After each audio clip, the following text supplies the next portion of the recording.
L'Europe a fixé une date symbolique, 2035, fin des ventes de voitures neuves à moteur thermique. Mais voilà que BMW, l'un des constructeurs les plus emblématiques d'Allemagne, demande de repousser cette échéance à 2050.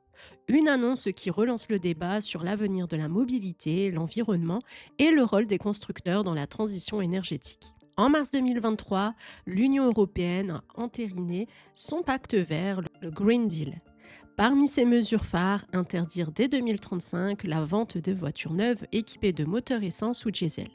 L'objectif, zéro émission nette de gaz à effet de serre en 2050, avec une mobilité électrique au cœur du dispositif. Mais Walter Mertel, directeur financier de BMW, juge cette date irréaliste.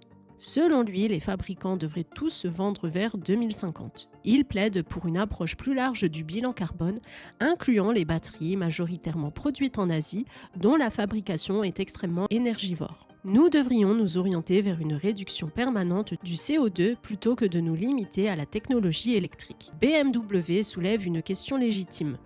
Produire une batterie consomme énormément de ressources et d'énergie. Certains chercheurs estiment qu'une voiture électrique doit rouler plusieurs dizaines de milliers de kilomètres avant de compenser son empreinte carbone initiale.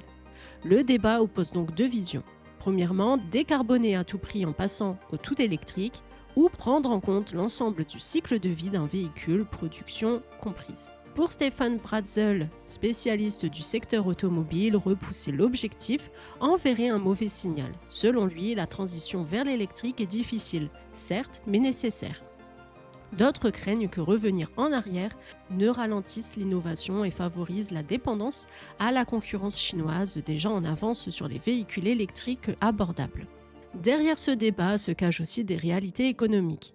En Europe, les ventes de voitures électriques stagnent, les marges des constructeurs s'érodent et la concurrence chinoise gagne du terrain. Mercedes, via son patron, a même qualifié l'objectif de 2035 d'inatteignable. Trois scénarios se dessinent. Premièrement, maintenir 2035, un pari ambitieux avec des risques pour l'industrie européenne. Deuxièmement, repousser à 2050, un soulagement pour les constructeurs mais un revers pour les ambitions climatiques. Troisièmement, un compromis, assouplir les règles, inclure des carburants synthétiques ou réviser les quotas de vente électriques. Dans la population, l'accueil est partagé. Certains voient l'électrique comme une révolution, écologique indispensable, d'autres doutent des voitures trop chères, des infrastructures de recharge insuffisantes et une transition imposée sans alternative réaliste. BMW ouvre un débat crucial, faut-il ralentir la transition pour protéger l'industrie et l'emploi ou au contraire accélérer pour protéger la planète? Le bras de fer entre Bruxelles et les constructeurs ne fait que commencer et vous, pensez-vous que l'Europe doit tenir bon pour 2035 ou donner plus de temps aux constructeurs? Si ce sujet vous intéresse, abonnez-vous pour ne rien manquer de nos prochaines analyses.